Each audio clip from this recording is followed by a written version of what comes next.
Sometimes niching down seems like a missed opportunity. Therefore, we end up being the jack of all trades. But does that help us at all? If you're one of those people who is struggling to niche down, then this video is for you. Discover the importance of niching and what benefits it can serve you.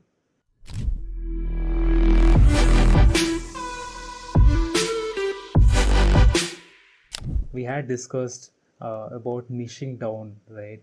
And why niches are important before starting your design business, because you are catering to a certain kind of audience. If you are uncertain about which people or which audience you want to serve, then the business might hit a downfall at a certain period of time, right? We all designers have heard this, is that riches are in the niches, right? Can you talk a little bit about that? What do you think about that aspect of niching down? I absolutely have to agree about that in terms of results. Okay, so I'll have to tell you that how I saw the results in Asian. So when I started, I was mad in love with restaurant branding. I was like, oh my god, the napkins have to be perfect. The cutlery needs to have the engraving of the logo, and I was obsessed with how the interior colors need to be exactly in right thing. And I knew that I could help my ideal clients get there. Okay, and I just thought that anytime, and it's a very designer trait, when the designer goes to a restaurant and they look at the menu and they are like, nah, I could have done better. And I think it's there when it started it all. And I was like, you know what, I can do better. I can actually help them out if only they had this leather embossed logo in their thing. And I started dreaming upon that. And then what I did was, of course, I did not have clients until then. So I created dummy projects in those niches. And lo and behold, I started getting clients, especially in restaurant industry and food industry, and they wanted me to work with them in terms of like, recreating their brand identity and such. And I got my biggest client in a restaurant industry only, Santana's, which was a food truck brand. They were a Mexican food truck brand. They were shifting to a restaurant scale, and that was the biggest project that I worked with until beginning of this year. And they came there because they saw me work on these projects where I had actually, created very curated. It The biggest thing is that your work has to, if somebody is looking at your work, right, what they expect in your portfolio is that, it's not how many works you have, it's not how diverse your work is. Do you know video editing? Do you know photo editing? Do you know this, that? No, they care about one thing: can you solve my problem? Okay. And when we identify that who's this person who's looking at me and asking, can you solve my problem? For me, it has to be a restaurant owner, it has to be a restaurant CEO, and he has to look at me and he has to see whether I can solve this problem. And how can I solve this problem? By having multiple good proofs of me presenting how I have solved this problem earlier. And I don't have to solve this problem for a real client when I'm beginning my journey. It could be a free client. I could think of a cafe. I went to a cafe. I saw that they did not do a good job. I could take that as inspiration. There is this cafe who's in the right spot but does not have the right thing. So how would I have designed it? So you have to tell a story in your project, and you have to just like narrate that. And that way, this particular client, restaurant owner, they will come to know about us, and we also become very searchable in that matter. When we niche down, what will they say? Restaurant branding, India.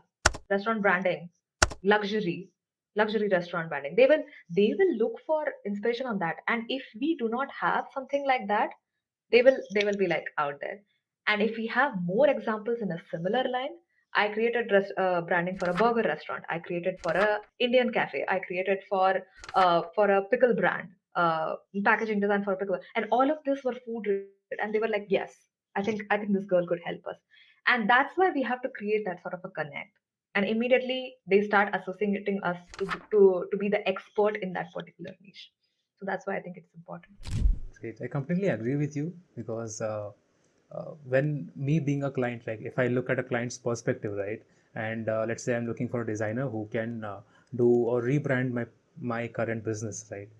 So I'll always look for someone who has already been into the space or has worked with someone who is familiar with the space, just because that kind of gives a certain confidence for the client to say that ki this person, if I give the projects to this person, then he might be better suited to carry it out properly or perfectly than the other guy who seems like a master of, or maybe jack of all trades. At some point a designer feels limited by the market, saying that the available market in this niche is very short and the competition is high, and for me to establish a personal brand over there or an agency over there, it's very tough, right? So it's very easy for me to provide multiple services and help or cater multiple categories of brands rather than focusing on one, because that seems like an easier path to go into. Because at some point we are also attacked by our subconscious mind, saying that we might be not enough, or the skill set that we possess might not be on par to the competitors that are there in the space, right? So that is why it might be better to have a wider audience, because that way we can camouflage uncertainties that we have in our brains, right? Yeah, in that aspect I feel like many are going wrong, and that is why niching down is much more important. I tend to quote Christoph from Future a lot when I say something, and I'll continue to do that now.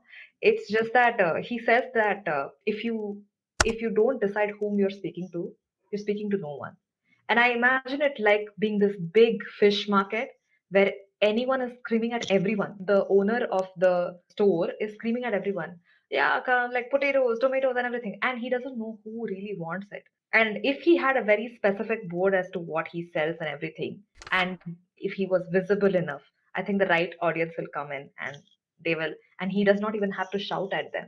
It's more like a gentle whisper, right? You want this, you want that, like, and he's being this accommodative, very good, gracious seller, and he's bagging every customer in the crowd, right? So I think it's sort of, you have to speak to very specific person in order to actually gain clients. And I understand that when you're beginning your career, it's very scary that, oh my god, what if I am missing out on opportunity by skipping out so many industries.